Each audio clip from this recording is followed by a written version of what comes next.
So I wanted to give a quick overview about some of the things that you would be doing in your group. And I was trying to figure out how to best explain this. And the best thing I could think of was to kind of go over things in the calendar to kind of show you what you would be doing in your group.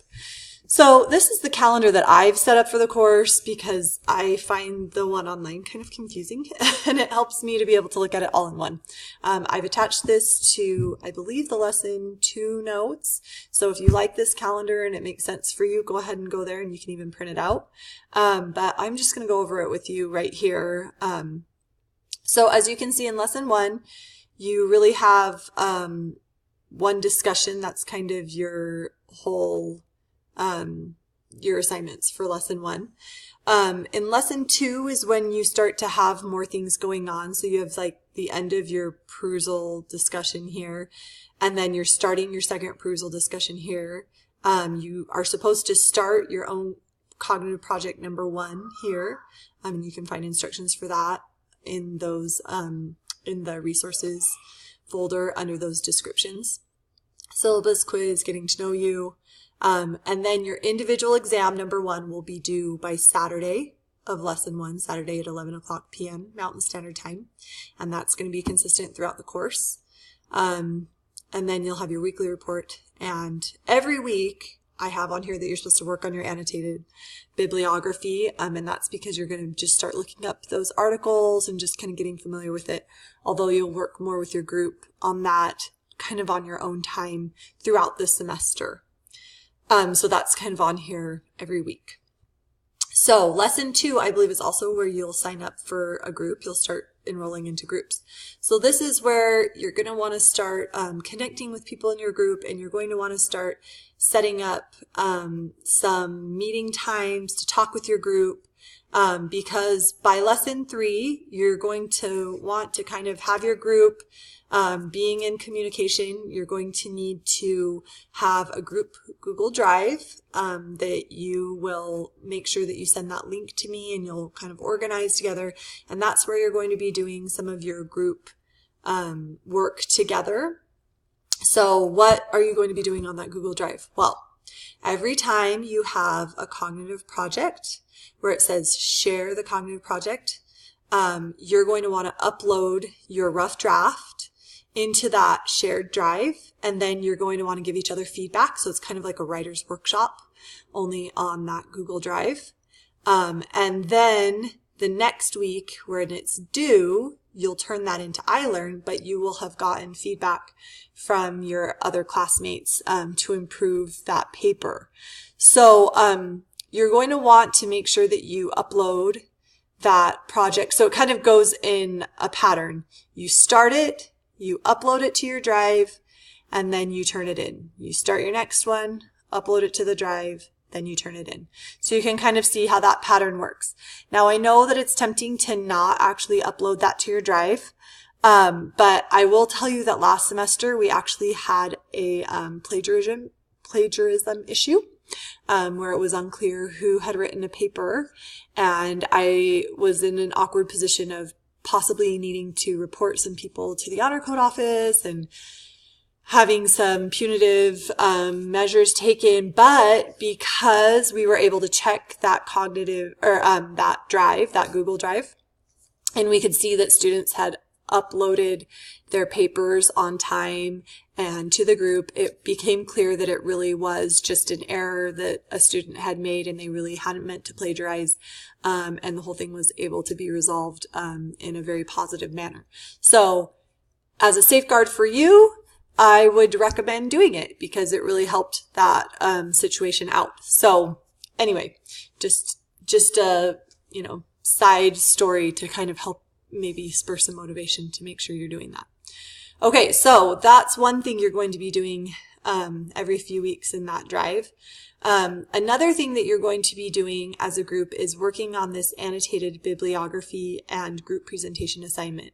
So throughout the semester, you're going to be working on, each individual will gather one article related to a cognitive psychology topic, and this is all in the resources folder under the annotated bibliography and group presentation paper, and it will explain that more. But you're going to find an article and you're going to write up an annotated bibliography for that on your own.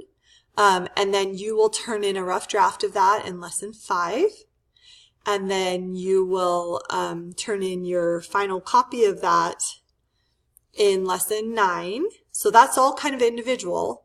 But throughout this, you're kind of going to be checking in with your group, because eventually in lesson 12, what's going to happen is you're going to turn in a group presentation where all of your individual annotated bibliographies are going to be combined, and you're going to need to come up with a screencast and a group presentation, bringing those all together and making a really interesting presentation on that topic as a group. So you will be wanting to be working together throughout the semester to make sure that that's kind of coming together, and you're not scrambling on that lesson 12 to get that done. So those are 2 things you're going to be doing as a group in that group drive. So the last thing that you're going to be doing with your group, and it's definitely not the least, is every week you are going to be retaking the previous week's exam with your group. So what will happen is each week you'll take an individual exam. So in lesson 2, for example, by Saturday, you're going to need to take individual exam number 1. Okay? Then in lesson 3, by Saturday, you will need to take individual exam number 2, but your group will also need to take the group chapter exam number 1. So this exam, you will take that same exam over again, but you'll take it as a group. Now, the way you're going to do this is you all need to get in contact with one another, set up a time before that deadline. Obviously, you can Skype, you can do a Google Hangout, you can be on the phone, you can do chat. I don't care how you do it, but you all need to be doing this all at the same time, okay? And then you go into your group tab in the overview for that week. You all go in there individually and you click open that exam all at the same time, and then you can talk and communicate and you take the exam together, but you will fill in that exam on your own through your own iLearn, and then you'll all turn them in at the same time. Now, what happens if you can't meet your group and you miss the group exam? Like you can't get together with them or something. Well, the bummer is you're going to miss that group exam for that week. The group exams need to be taken as a group. If you are taking them on your own, and it's going to be pretty apparent because people's exams will all come in at the same time, then you'll be penalized and you'll lose points for that. So make sure that you are working with your group and that you guys are figuring out a time that works with everyone. Be responsive. Make sure you're responding to emails, you're responding to texts, all those things so that you guys can work really well together. And then by the end of the semester, there will be a group evaluation to kind of ascertain how well you've worked together as a group and your level of contribution. So be a great group member, but also be flexible and try and work with the people that you're working with, and you guys can be a really great support to each other. So hopefully that helps to clear some of these things up. As I said, I like this calendar. You can kind of go through and see sort of how the class works overall. And also you can see that a lot of things are repeating. So once you kind of get used to the schedule, hopefully it's not quite as confusing, the things that are due and the expectations each week. Thanks, guys. Hopefully that helps as you're working with your groups.